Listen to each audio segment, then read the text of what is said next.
everybody.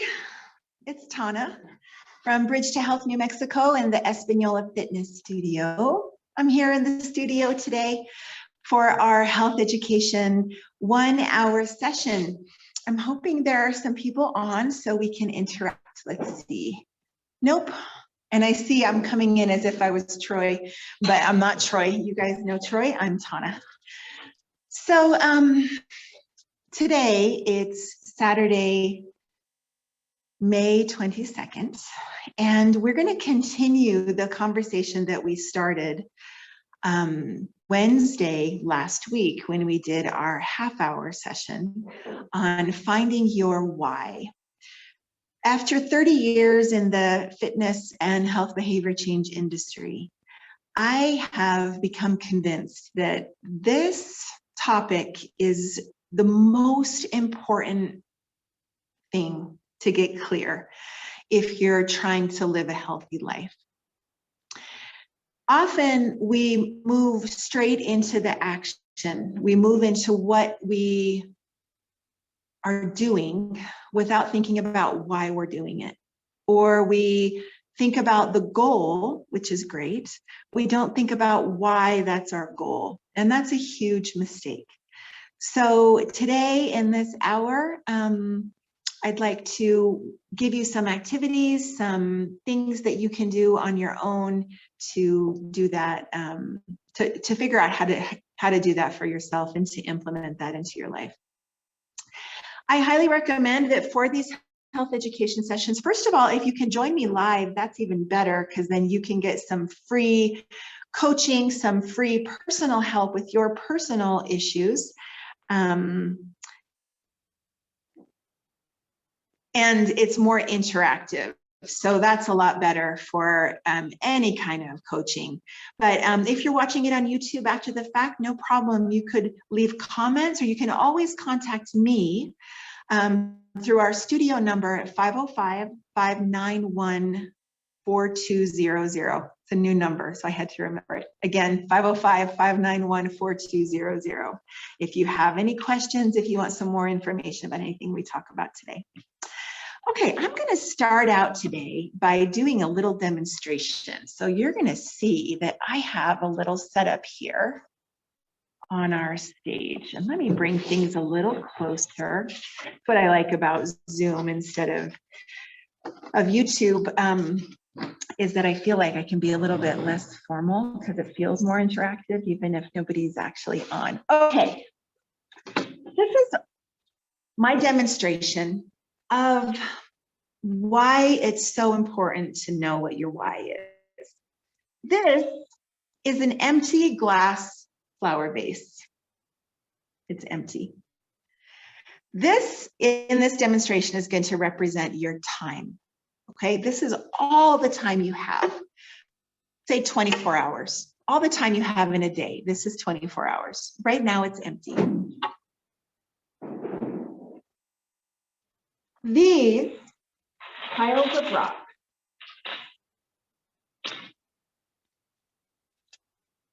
are the important things in your life. We're going to talk about what those are in a sec. The water in this watering can are all the things that you do that are not the really important things in your life, not the big rocks. Forgive me that they're not big rocks. They're piles of small rocks, but we're going to call them big rocks. By the way, this comes from Franklin Covey. So if you want to do more research on this afterwards, you can search up Franklin Covey. That's Franklin, second word Covey, big rocks. And you'll get lots of YouTube videos and larger explanations of what I'm talking about today, in case you're not understanding it from me. Okay, so we have our time. We have our big rocks, important things in our lives. And we have everything else that we do with our time. I'm going to fill up our time with unimportant things. All right, filling it up. Okay. The time is filled up with unimportant things. The water's up to here if you can't see that on your camera.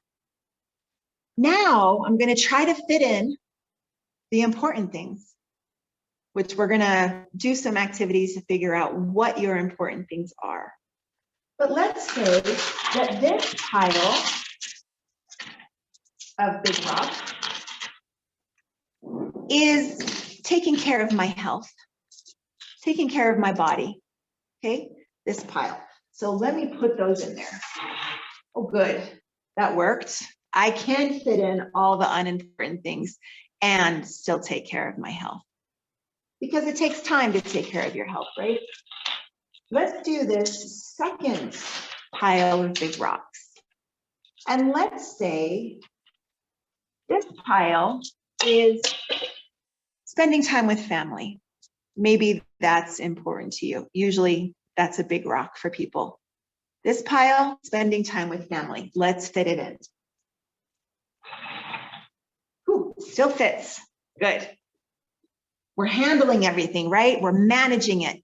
If you can't see it, let me pull this forward a little bit so you can see how full the water, where's the camera? There it is, how full the water is. See, it's right up at the tip. All right. We have 2 more piles of big rocks. What else often is important to people? What are the big rocks? Let's say work. Having important, productive, meaningful work is often important. This pile of big rocks is meaningful work. Let's fit that in. Uh-oh, what happened? If you couldn't see, the water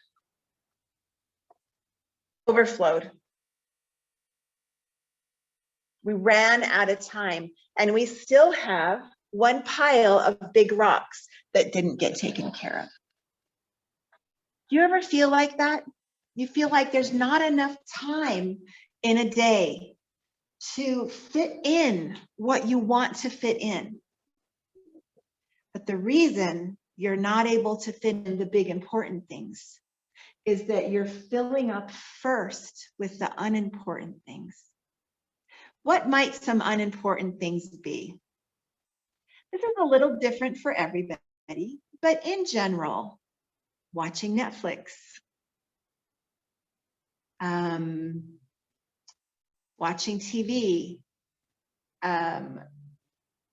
just, spending time getting fingernails done, unless that has something to do with your big rock. Maybe frivolous shopping, maybe, texting. Oh, here's a good one that's pretty meaningless for almost everybody. Scrolling on Facebook or social media, just when you get stuck and your brain's addicted and you get stuck to scrolling. That's all this stuff that you spend your time doing that makes it impossible to fit in all the big important things you want to do. Your why is the big important things, right? When you pass away and people are at your funeral, do you want them talking about what a great scroller you were? She watched Netflix like nobody else. She was really good at that. That's how she spent her time, right? Or do you want people to talk about how wonderful you were with your family, the meaningful work that you did, how you really took care of your health, the big rocks? So let's do this activity again in a different way. We're going to pour the water back and start over.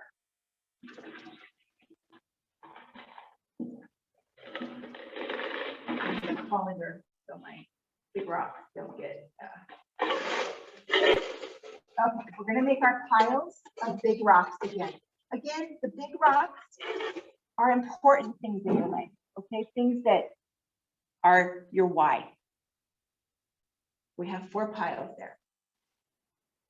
Put the big rocks in first. When you schedule your day, focus on the big things first, and then fill in the little things around the big things. It'll make a huge difference in your life. So let's put in health, taking care of our body, exercising, prepping meals, eating well, shopping well. Big rock, put it in. It's a non-negotiable way to spend your time. Put it in first.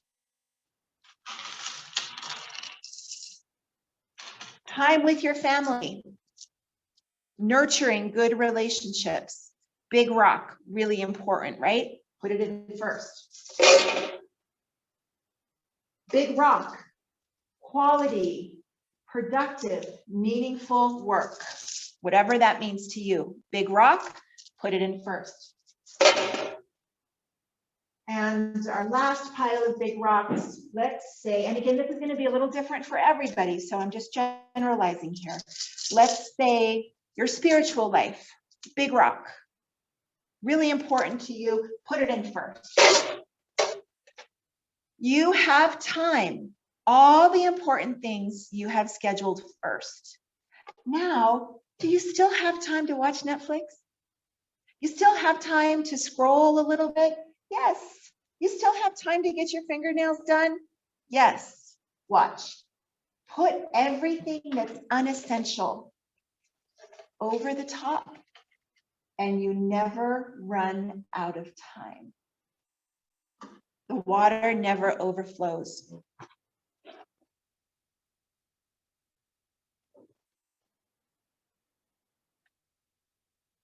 If you put the big rocks in first, you always have time for what's meaningful in your life. And you still have time for the little things that aren't so meaningful, but make life pleasurable and fun. Okay? So as we go through this presentation today, I want you to keep this in mind. Your big rocks. I want you to take out your notebook now. And at the top of the page for today, I want you to write the words big rocks. Under big rocks, I want you to write one thing that is really important to you to do in your life. When you do it, you feel really good. When you do it, you feel like a success. When you do it, you feel like you want to brag to other people about doing it. It's something you're proud of. Write that. It might be going through a spiritual practice. It might be calling your mother. As a mother, I'm going to tell all you guys, call your mothers. It might be going to visit that friend you haven't visited in a while, going to see somebody in the hospital, doing a community service, volunteering. It might be exercising. It might be making that beautiful salad for lunch. Write one of those things that means something to you in your notebook.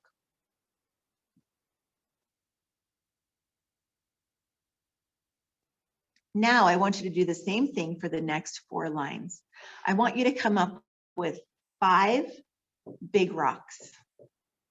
5 things you want to do that make you feel good, that are important in your life. Legacies you want to leave. Things you want people to say about you at your funeral. Write those down.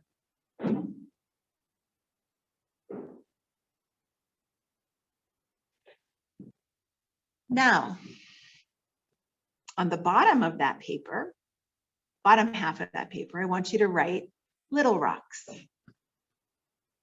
The little rocks are the social media scrolling, the watching Netflix, the hair and nails, the frivolous shopping, the things that are part of life and there's no judgment about. around them. Just little things that you do spending your time. Make a list of them on the bottom of that same sheet of paper in your notebook. Go ahead, I'll wait.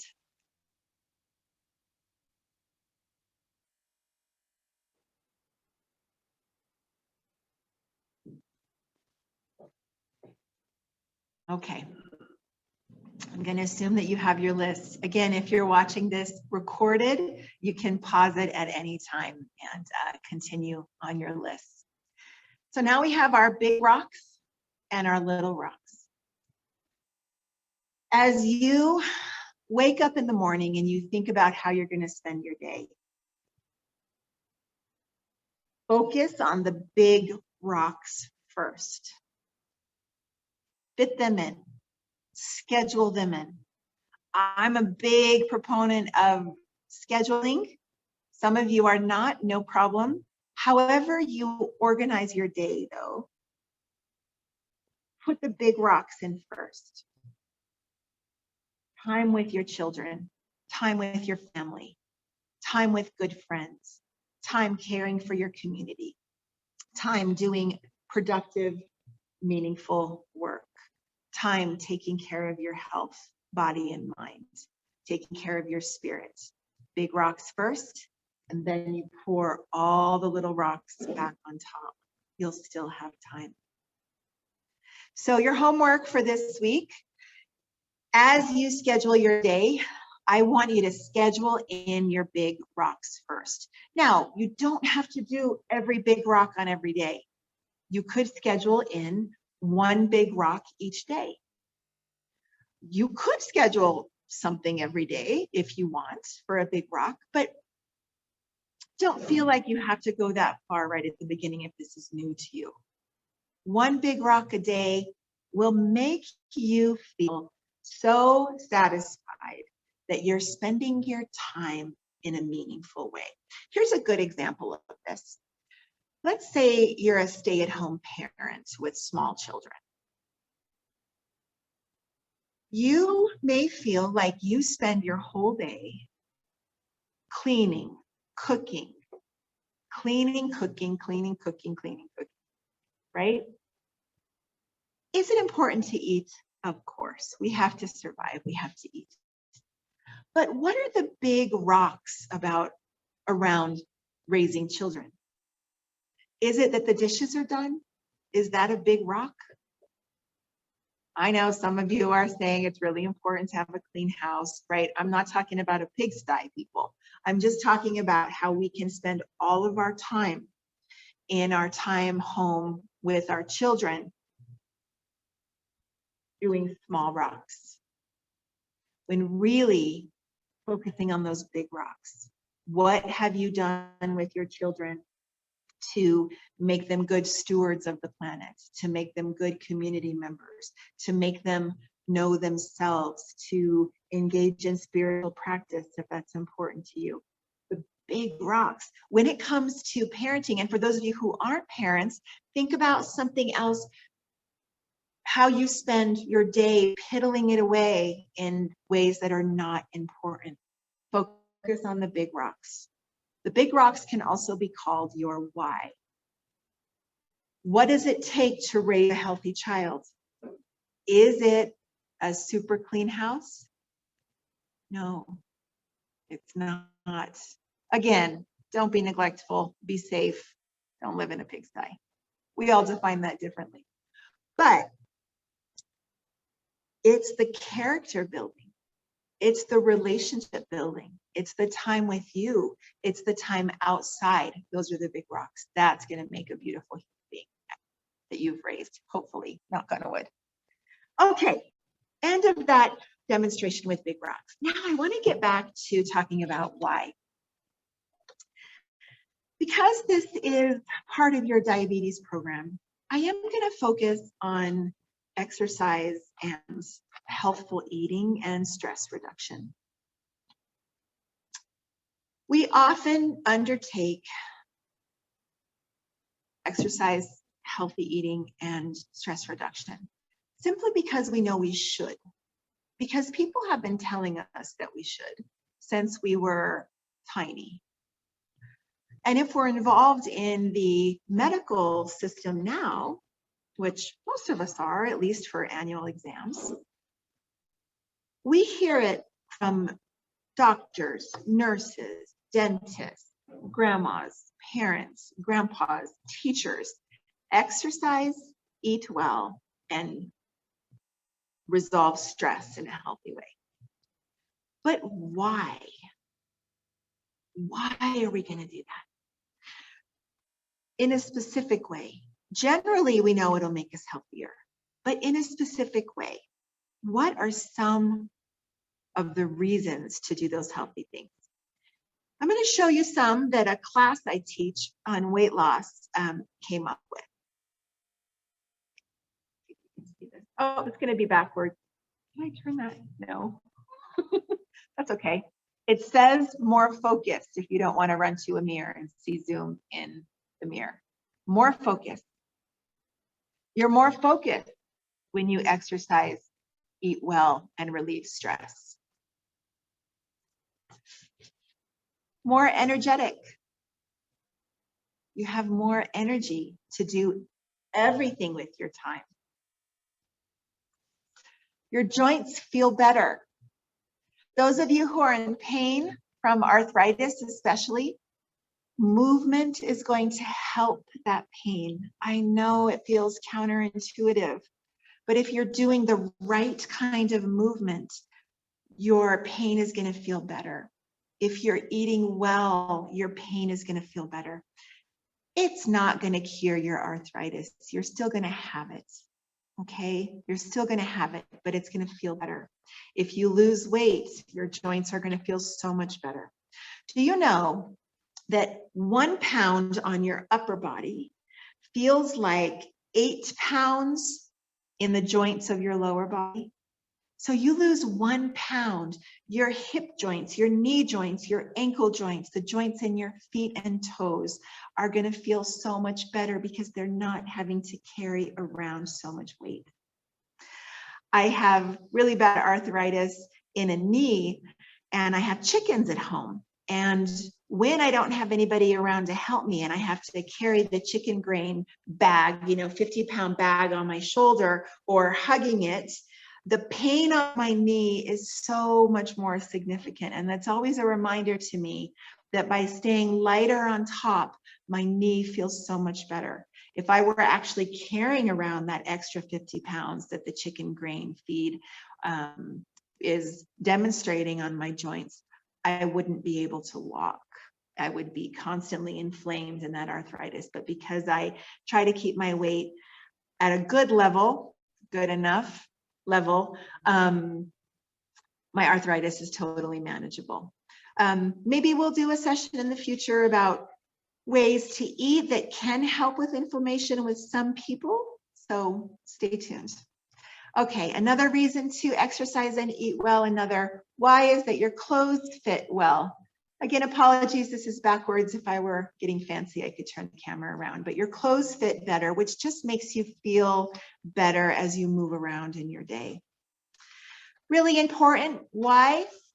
Your confidence is up. Increased confidence just makes you feel more capable, right? Fake it till you make it. Feel more confident doing things. You're going to become more confident, more skillful doing things. This is a big one. Eating well, exercising, reducing stress makes you happier. The effect on mood of exercise and eating well and relieving stress is so significant. I've come to believe that the mood altering capabilities of exercise is one of the biggest reasons we should exercise. Yes, it's great to look great in your swimsuit, guys, but what's more important is to feel happier, right? Imagine going through your day feeling happy. It's a really big thing that's missing in our culture a lot now. Lower risk for illness. The chemical changes that happen in your body when you exercise are amazing. When you eat well, it's amazing. We're going to talk about this a lot in these sessions, but food is fuel, and you need to put good fuel in your body to make the chemistry, the biology of your body work well. Those of you who are diabetic or who are pre-diabetic, my husband is fond of saying that we're all pre-something. So if you're not there yet, you might be getting there. You certainly know that when you exercise, your blood glucose level goes way down. When you relieve stress, your A1C numbers go way down. Stress, we're going to talk about hormones and your body in another session, so I'm not going to spend too much time here, but when you are in a state of stress, stress hormones like cortisol, adrenaline rise up, which cause a cascade of chemical reactions in your body that make diabetes harder to handle, that make blood pressure harder to handle. Overall, not good to stay in that state too long. We're all in that state sometimes, but we don't want to stay there too long. So lower risk of cancers, lower risk of, so many things. We're not going to go through them now because I don't want to bore you, but exercise, eating well, big whys, lower risk for illness. Why is that not a big rock? All those things, happiness, lower risk of illness, more energy, more focused, confidence, clothes that fit, joints that feel better. Those are big rocks. Imagine a day when you were happy, not in pain, not at risk for illness, feeling focused, feeling confident. That's a good day. When was the last time you had a day with all those things together, right? That's a really good day. Put the big rocks first. Fill in with the little things. You still have time. I'm not asking you to give up social media scrolling. Do it, but only do it after you've taken care of the big rocks. Okay, moving on from our backwards writing.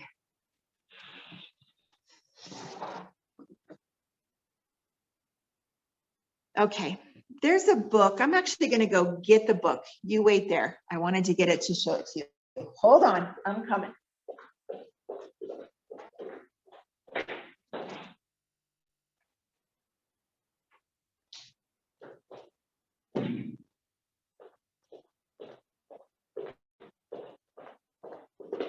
Okay, sorry about that. Again, if you guys were here with me, that would have been more normal. When you're watching it recorded, maybe kind of odd to run away, but I'm back. This is a book. Again, it's going to be backwards, but you can see what it looks like. It's called Start with Why by Simon Sinek. I'm not sure if that's how he pronounces his name. I'm a big nerd dork when it comes to reading things about behavior change. And this is a really good one. So highly recommend that you get this book. I'm also not a big reader. I'm a listener. So highly recommend audiobooks for those of you who fall asleep when you read. Really a good one. I'm going to talk about some concepts that he uses in this book, Start with Why. So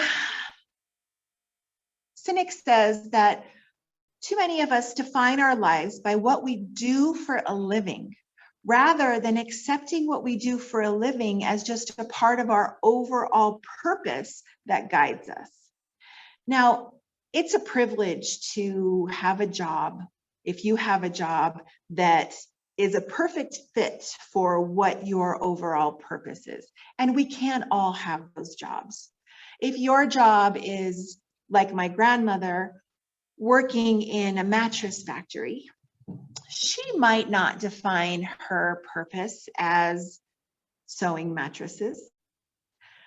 But if she were to have been able to redefine working in a factory to having money to raise her family, to provide food, shelter, clothing, safety for her family, then going to that job would be much more meaningful, purposeful for my grandmother than if she felt like it was just a meaningless job. She's no longer with us, so I can't ask her, but just an example. If you are lucky enough to have a job that fits your overall purpose even better, because it's more obvious. So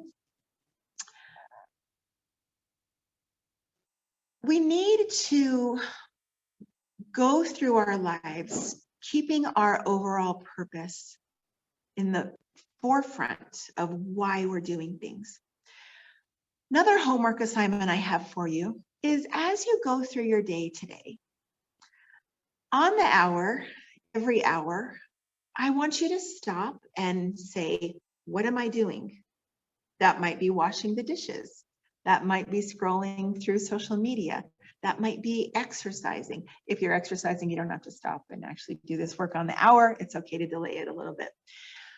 It might be driving in your car. I want you to think, what am I doing and why am I doing it? And what does that why have to do with my larger purpose? Whatever your larger purpose is. If you're driving, where are you driving to and why are you doing it? If you're washing the dishes, why are you washing the dishes and how is that related to your larger purpose?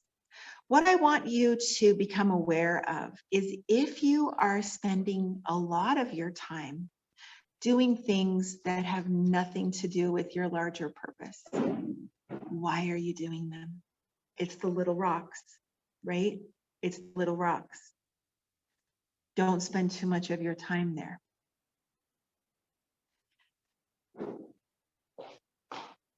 Simon Sinek also points out that you need to begin with the end in mind.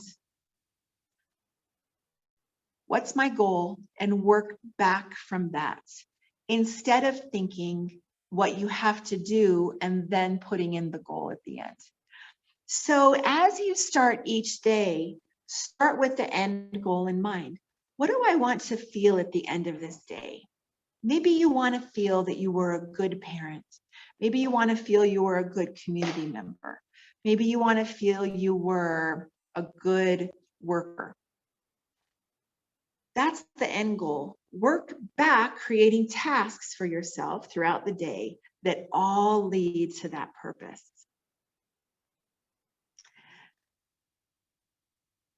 Always ask yourself, why does what I'm doing now matter in the long term?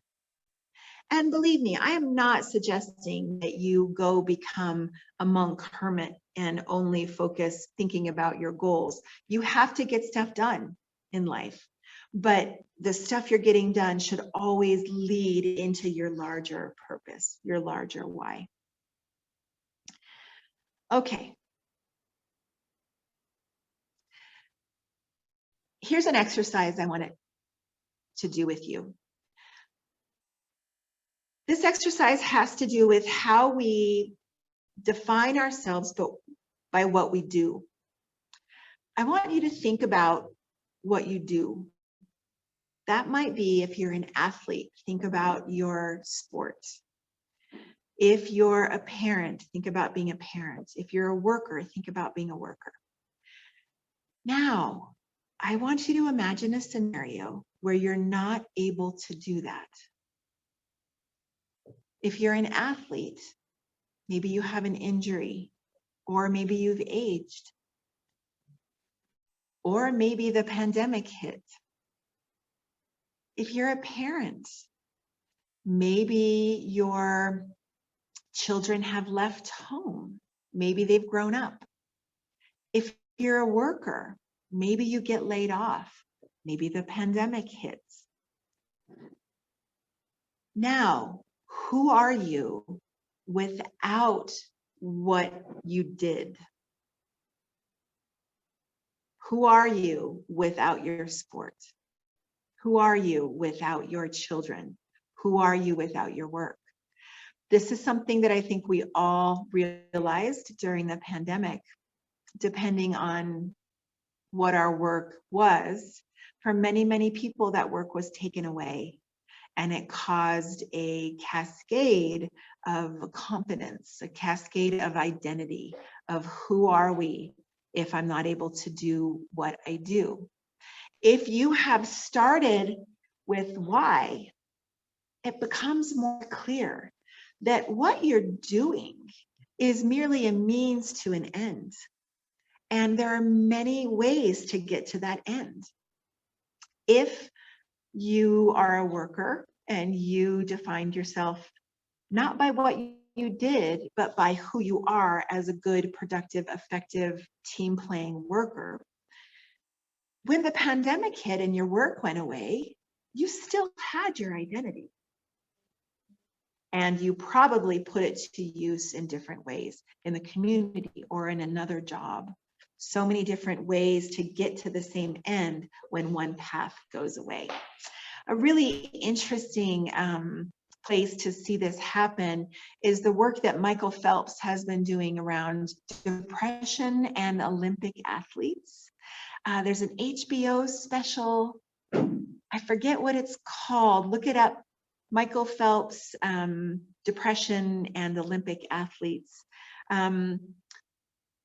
What they're finding is that athletes who go to the Olympics have one very specific goal, and that is to get the gold medal. I think maybe the documentary is called After Golds. I'm not sure, but one goal, get that medal. A few of them do get the gold medal. Many more do not. But for all of them, what happens next? If the athlete has not been focused on their why do I want to win the gold medal? Why do I want to accomplish this amazing physical athletic feat? Then when it's over, whether they succeeded or not, when it's over, they're lost. Now, taking that example, an athlete who starts with why may realize that really what they want is to bring pride to their community by bringing an Olympic medal home. Really what they want is to be the best person they can be, and they happen to be very good at an athletic event, so that's how they've been going. But realize that if that athletic event is over, or they can no longer do it, they have other ways to be the best person that they can be. It's not the one thing, because their purpose, their why is clear. So I really like that example. Highly recommend to watch the Michael Phelps documentary. There have also been some great interviews with him about it on different platforms. So search it up, listen to some podcasts. It's good stuff. Okay. So that's imagining that you couldn't do what you do to define yourself. A lot of you have had that experience. So if you want to comment underneath, that would be interesting to see. The next question is, do you have anything in your life that you would die to achieve? Okay. And achieve meaning a big rock. What is so important in your life that you would die to achieve it? It might be raising healthy, good children. Define good as you may, right? It might be leaving a wonderful legacy in your community. It might be being a wonderful community volunteer. What would you die to achieve?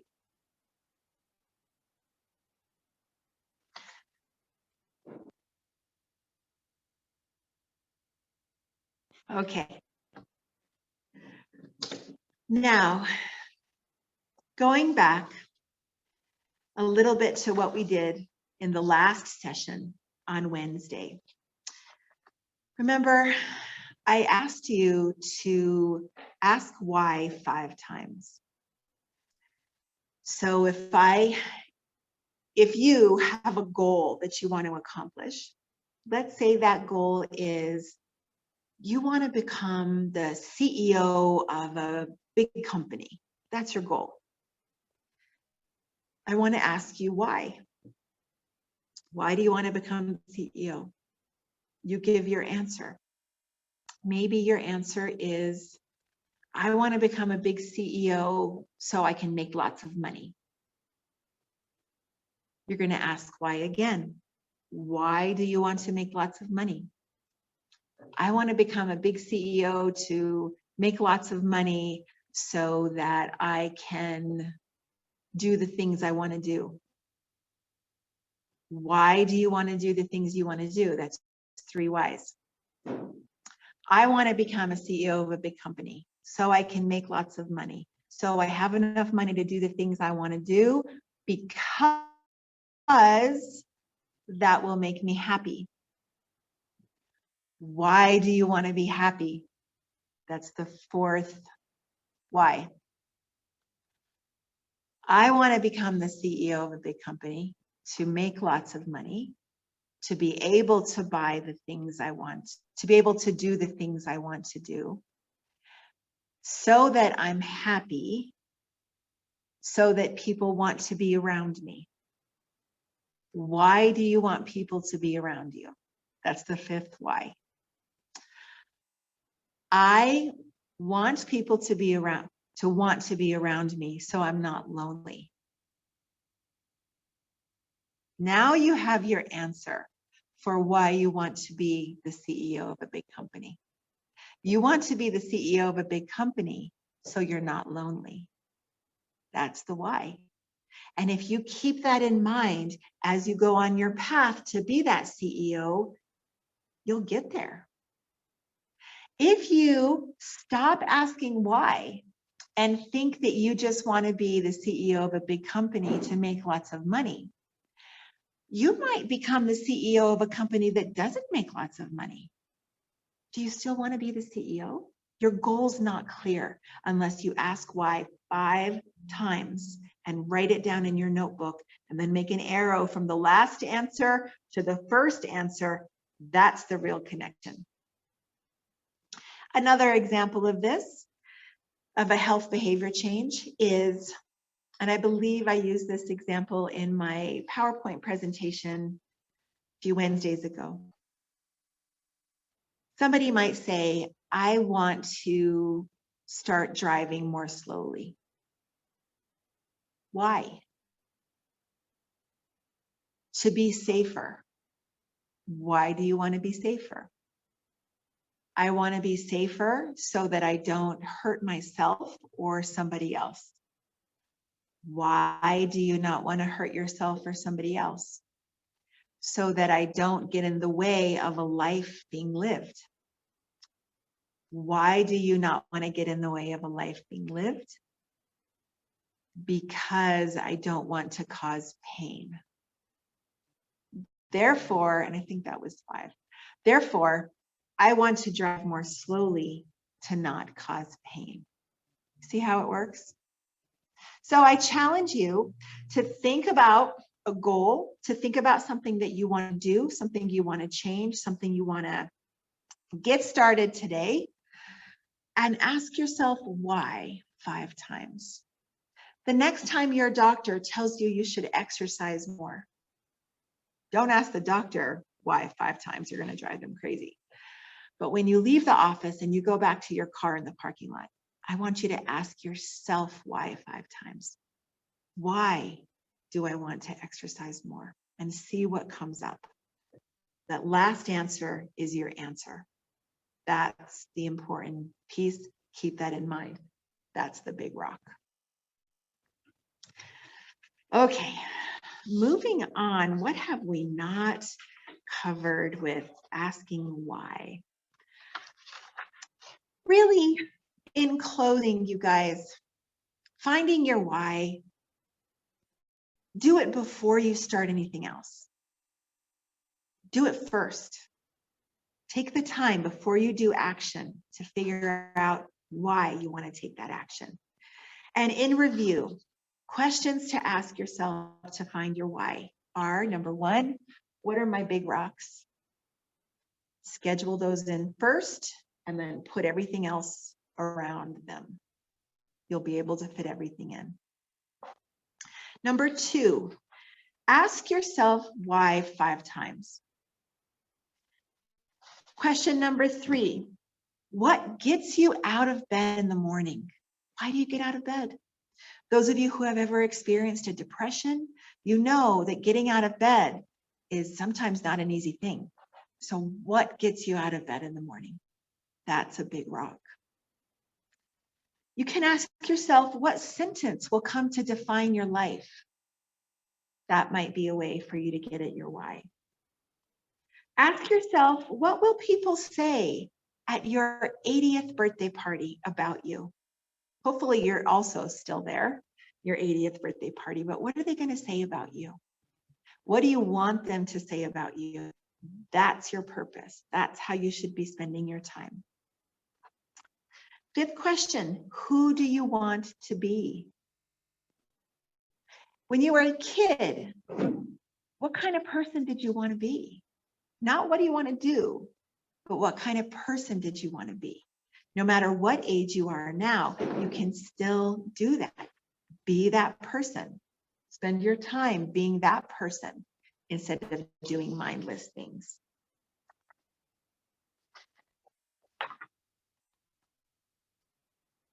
Okay. One more topic related to finding your why is discovering who you are, what you're good at, what your innate strengths are, where you add the greatest value. And this is really important because not all of us can do everything. There are a few people in the world who I think kind of can do everything. Most of us are not, right? Let's say that you decided that your goal was to be an Olympic athlete, but you're really not really athletic, right? Not a goal. Your goal has to match your strengths. So, what are your innate strengths? Our elements, when you say, I'm really in my element, or she was really in her element, it's the point at which natural talent and skill meets your personal passion. When you find that niche of what you're good at and what you like to do, that's your element. My older son has a friend who's an amazing cross-country runner. He can run like the wind, but he doesn't like it. He doesn't like to run. He's got the talent and the skill, but doesn't have the passion for it, much to his mother's disappointment. I think that's a good example. You might have the passion for cooking, but you're not really very good at it. Not your element. Do some exercises to find your element. Here are some things you can do. In your notebook, I want you to write down, what are things you've always been good at? You might discover, I'm always really good at bringing people together. I'm the peacemaker in the family. You might discover, what I'm really good at? I always bring the best dish to the potlucks. I'm a really good cook. It might be that you're really good at motivating people. Anyway, you see the point. Make a list of things you've always been really good at. People tell you what you're good at. You feel that you're good at doing certain things. It might be writing. It might be building. It might be creating things, drawing. What are you good at? Now, ask yourself and write down what makes you happy. What do you do that makes you happy? Write those down. And then on those two lists, I want you to find the points that come together. What are you talented at? And what makes you happy? That's your elements. And fit into your day, whether it can become your job that you get paid for or not, fit into your day time in your elements. Really important. Howard Thurman said, don't ask yourself what the world needs. Ask yourself what makes you come alive. Then go do that. Because what the world needs is people who have come alive. Really important. Find your element, find your why, match it with your talents, and go do it. In order to do that, you are going to have to ask for help, right? Which is another whole topic of asking for mentorship. Don't be afraid to ask questions, find other people who are in that element and connect with them. Really important. The last question to help you find your strengths is to ask yourself, where do you add the greatest value to your world? Where do you add value to your friends? Where do you add value to your family? Where do you add value to your yard, to your home? I'll tell you, for me, interior decorating, not a strength. I don't add value, so don't ask me colors. I'm actually colorblind, so not the place I add value, and I don't like it. So my whole house is one color. Where do you add the greatest value? Find where that is. Be honest with it. Ask your friends. If you really have no idea, there are some really good quizzes online for finding your innate strengths. Do I have one I can tell you about here? Yeah, here's one. www.viame.org. I don't know how it's pronounced. Viame. www.viame.org is a good free strengths quiz. There's also a really good one that they use in the military that they also use with high school students who are not going into the military to help them find their strengths. I'm forgetting the name of that one now. You can search up military strength finder. That's a good one. You can also ask your people, what am I good at, if you don't know what you're good at? Okay, really good thing to do with kids also. All right, guys, that's a whole lot of information, lots of activities for you to do as we start this health behavior change journey together. Start with why. Define your big rocks. Know where your element is, and you're going to go really far in this journey. You're going to start 2022 wonderfully with all these amazing programs that San Ildefonso Health and Human Services is bringing you for nutrition, wellness, exercise, health behavior change. Thanks, guys. Have a beautiful day. Again, my name is Tana. Stop by the Espanola Fitness Studio on Riverside Drive anytime. And we will see you for the next session. Have a great day. Bye.